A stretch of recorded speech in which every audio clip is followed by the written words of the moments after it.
The Ventures, Where the Action Is, from 1966. Right now on States and Kingdoms.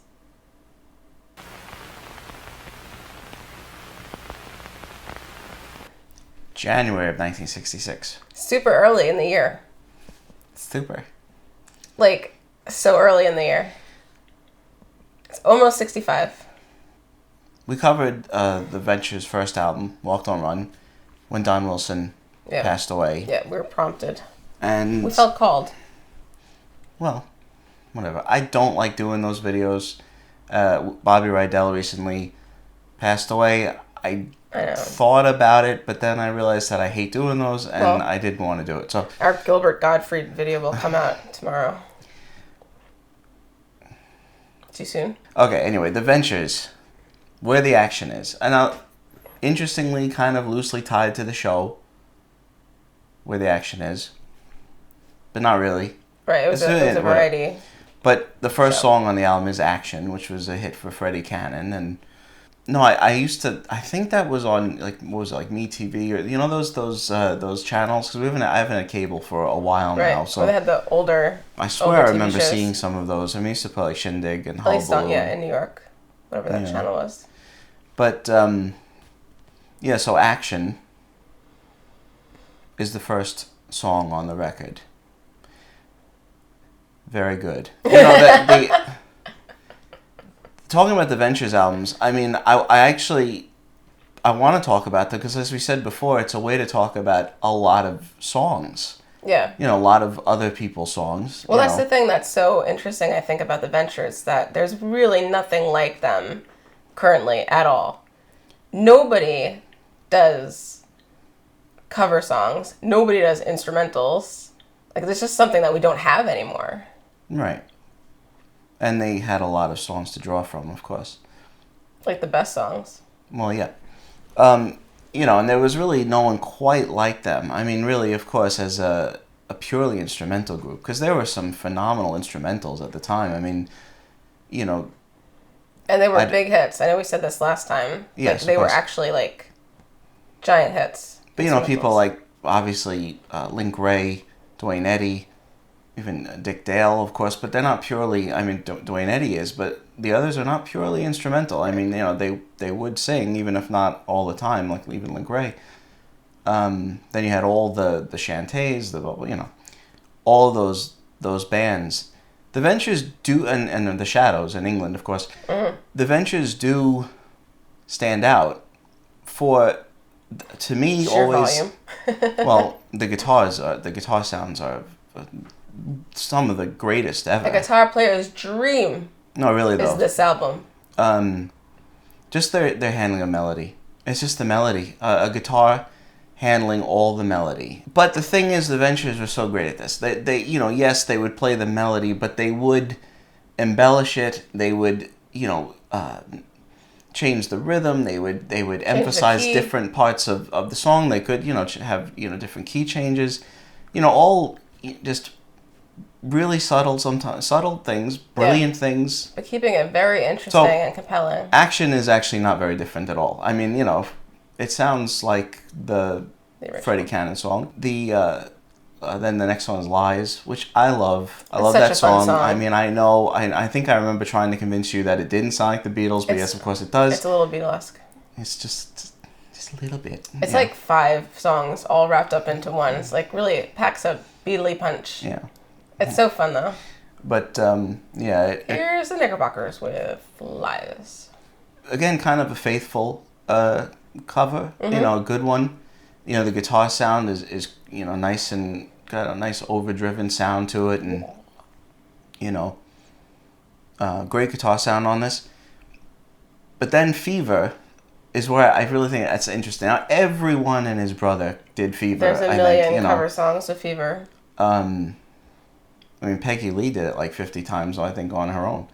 But this is where you really, I think, the Ventures, you know, their arrangement is really great. It's a really interesting version. There's a lot of organ on this record, particularly on the original songs. So anything with action in the title. Right. Except for the first Action. Right. But but it's a really good cover. They sped it up a little. They make it a little bit more up tempo, as because it's dance music after all. I mean, there are a number of songs. Three's a Crowd is one, which is the next song. Very kind of to me like Duane Eddy-ish. It's got a real twang to it. Again, there's some organ on it. The organ doesn't bother me. It really doesn't. But who does it bother? I don't know. Me. I don't love organ.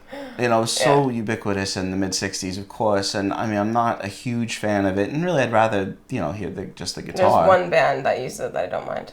Well, yeah, yes. Okay. No, The Doors. The Doors. Yeah, The Doors. The Doors. Anyway, but it's a really good like Duane Eddy-ish kind of twang to it. There are a couple of songs like that on the album. I really like this version of A Taste of Honey. Do you really? It's got a real swing. Mm-hmm. I mean, it really swings. Well, they keep the sweetness of that melody with still playing it quite fast. Yeah. And, yeah. I think it's really fun. Which is what the Ventures could do so well. And I do like the song. It's a great song. I always liked it. Yeah. I always liked it. That's what I have to say. Not in love with the movie. Oh, I never saw it. Yeah. Whatever. It's like Georgia Girl? No. I think Action Plus is a really great riff. It's a really great riff. I think that might be my favorite track on this, the originals, anyway. Mm-hmm. Very dynamic song. I like the way it settles into that groove and then it kind of opens up more. It's just a really dynamic song. It's fun to play along with. It actually is. I'm not just saying that because No, I saw you. Yeah, I know.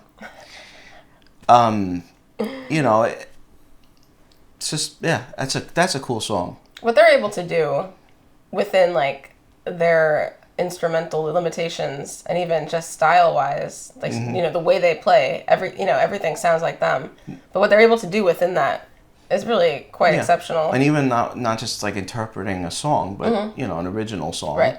And just playing a really riffy, groovy song, which is it's just really cool. Nutty is really interesting. Well, of course. I mean, they're souping up of the Nutcracker suite, and which obviously an iconic tune.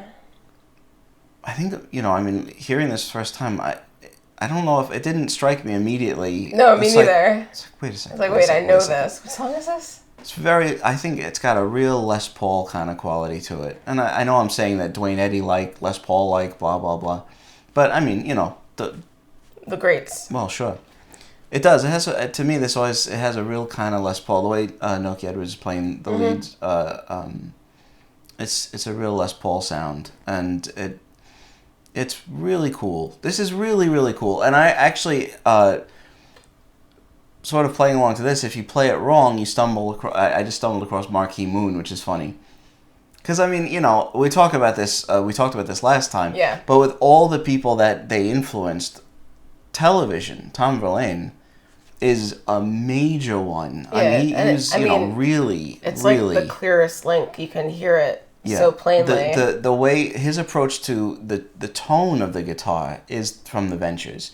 That, just clean, but often, harmonically rich. Like, the sound on a lot of these songs, it's a very rich guitar sound. It's clean, but there's that just almost overdriven sound where you're really getting that interesting tension.